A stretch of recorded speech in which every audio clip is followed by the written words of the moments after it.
Dalam video yang kemarin, kita membahas tentang betapa Amerika akan runtuh, tapi Cina tak akan menggantikan posisinya, dan kemudian kita membahas tentang lalu siapa.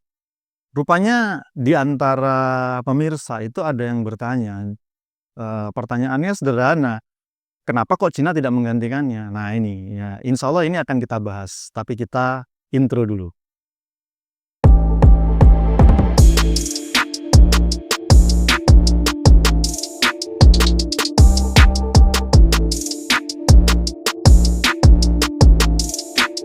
Assalamualaikum warahmatullahi wabarakatuh, Thinkers. Jumpa lagi dalam segmen kita, Lintasan Pemikiran.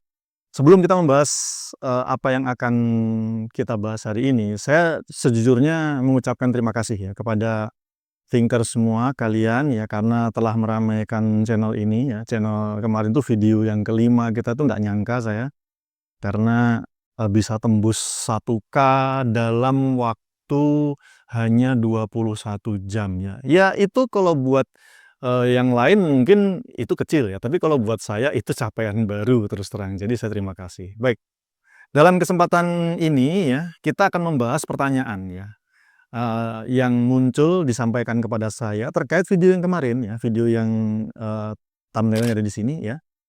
Nah, kemarin kita membahas tentang siapa kalau begitu ya, yang akan menggantikan Amerika. Ketika Amerika itu runtuh, dia mundur dari perannya sebagai polisi dunia, sebagai penjaga ketertiban ya, penjamin ketertiban.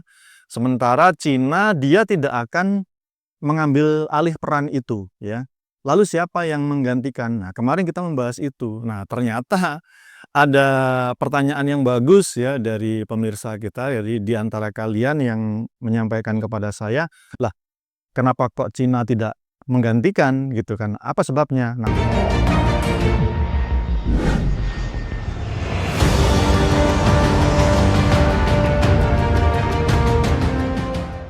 baik. Jadi dalam kesempatan kali ini saya akan menjelaskan ya. Ini kan point of view saya ya.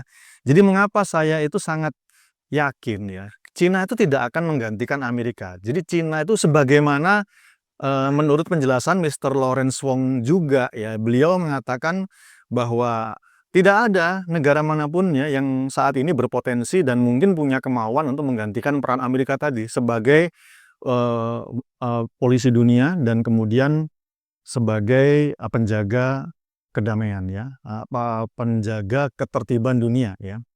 Nah, pada kesempatan kali ini saya ingin menjelaskan, ini point of view saya, setidaknya ada 3 sebab ya. 3 sebab atau 3 faktor ya, 3 faktor yang itu membentuk Cina ya. Sehingga Cina itu bisa dikatakan kemungkinan untuk menjadi atau mengambil alih peran Amerika ya sebagai polisi dunia itu kecil sekali, kecil, bahkan nyaris nol ya, kecuali ada perubahan yang luar biasa. Yang pertama adalah masalah karakter ya. Jadi entah kenapa saya juga tidak mengerti ya, karakternya bangsa Cina ini walaupun sebenarnya mereka itu dengan Eropa itu kan sebenarnya sama-sama keturunannya Yafet bin Nuh ya. Jadi kalau kita ngelihat tuh Yafet bin Nuh itu keturunannya itu kayak bulan sabit ya, kalau kita ngelihat peta dunia itu kayak bulan sabit. Jadi di utara tuh ada Viking, terus kemudian ada bangsa Slavia, itu ada Rusia, nanti ada Mongol, bangsa Turk ya. Sebelah sini itu nanti Viking, terus ada bangsa Eropa ya, kayak Eropa seperti Frank ya, apa namanya itu, Prancis, Jerman, Inggris, itu mereka satu rumpun sebenarnya, satu induk ya, yaitu Yafet bin Nuh, tapi karakternya berbeda ya. Saya sendiri tidak tahu ya, tidak punya penjelasan, mungkin Thinkers ya, kalian ada yang punya jawabannya, nanti silahkan komen di bawah ya, kita diskusi bersama ya. Tapi yang jelas dari segi karakternya orang-orang Cina, ini bangsa Cina itu, kita tidak bicara person-person ya, karena mungkin person-personnya akan berbeda, tapi secara umum, bangsa Cina itu mereka bangsa yang mencintai kestabilan ya, stabil, tenang, damai, mereka bisa beraktivitas dengan tanpa gangguan ya. Mereka mencintai kestabilan dan kedamaian ya. Ini secara karakter ya. Kemudian yang kedua ya, faktor kedua yang berpengaruh kepada bangsa Cina itu adalah masalah budayanya ya. Jadi kalau saya melihat budaya, faktor budaya ini pengaruhnya cukup besar ya. Budayanya bangsa Cina ini ya, sebelum mereka menjadi masyarakat industri seperti sekarang ini ya, mereka selain berdagang, mereka pada dasarnya adalah bangsa petani ya, bangsa petani. Ini sebagaimana yang disebut oleh wakil presiden Amerika sendiri, yaitu J.D. Vance, walaupun dia menyebutnya itu sambil agak menghina ya, yaitu mengatakan mereka adalah peasant ya, bangsa peasant atau bangsa petani. Nah, budaya ini berpengaruh ya. Ini adalah faktor yang berpengaruh pada bangsa Cina karena seorang petani itu dia terbiasa merawat tanaman. Jadi beda dengan bangsa pemburu ya, atau bangsa mungkin peternak, itu berbeda. Kalau peternak itu dia ternaknya disembelih, dimakan ya kan. Tapi kalau petani ini mereka tuh merawat sesuatu ya. Mereka tuh menumbuhkan tanaman dengan sabarnya seperti itu ya, menjaga kehidupan ya. Nah, sehingga kemudian budaya ini mempengaruhi kepada bangsa Cina itu. Mereka bukan sebagai bangsa ofensif ya, mereka tidak offense ya. Mereka bukan agresor ya. Kalaupun ada pertarungan di tengah-tengah mereka itu ya karena ada perselisihan saja atau karena ada rebutan pengaruh saja, tapi mereka tidak offense keluar ya. Nah, itu yang kedua ya. Nah, sementara yang ketiga, faktor yang mempengaruhi itu adalah kalau menurut saya itu adalah ajaran ya. Jadi ajaran yang dianut oleh mayoritas bangsa Cina itu adalah Konfusianisme ya. Yang mana ajaran ini sangat menekankan kepada harmoni dengan alam ya. Kalau kita ngelihat bahkan film-film kungfu yang sering dibintangi oleh Jet Li misalnya, itu kan mereka bahkan ilmu bela dirinya saja itu misalnya contohnya Tai Chi Master misalnya itu. Nah, Tai Chi Master ini kan ajarannya adalah harmoni dengan alam, bagaimana memanfaatkan kekuatan alam seperti itu ya.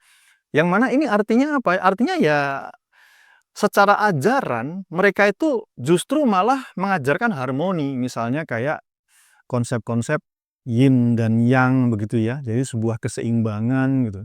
Dengan demikian mereka akan senantiasa menjaga keseimbangan itu. Nah, tiga perkara inilah kalau menurut saya yang itu sangat besar ya, mempengaruhi bangsa Cina, sehingga bangsa Cina ini secara tabiat aslinya mereka itu bukan bangsa offense ya, bukan ofensif, tidak ofensif ya. Mereka tidak agresif ya.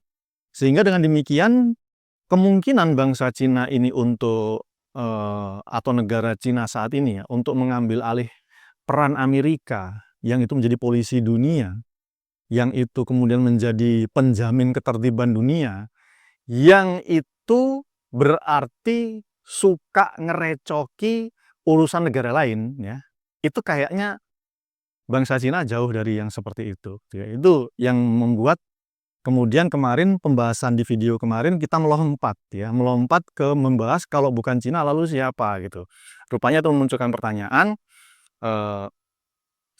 kenapa kok Cina tidak mengambil alih, apa masalahnya? Nah, jadi ini penjelasannya tiga tadi, yaitu ada tiga faktor yang itu kemudian mempengaruhi bangsa Cina ya, sehingga mereka menjadi seperti itu, seperti sekarang ini, yaitu satu karakternya, ini menurut saya ya, kemudian yang kedua itu adalah budaya mereka, dan yang ketiga adalah ajarannya.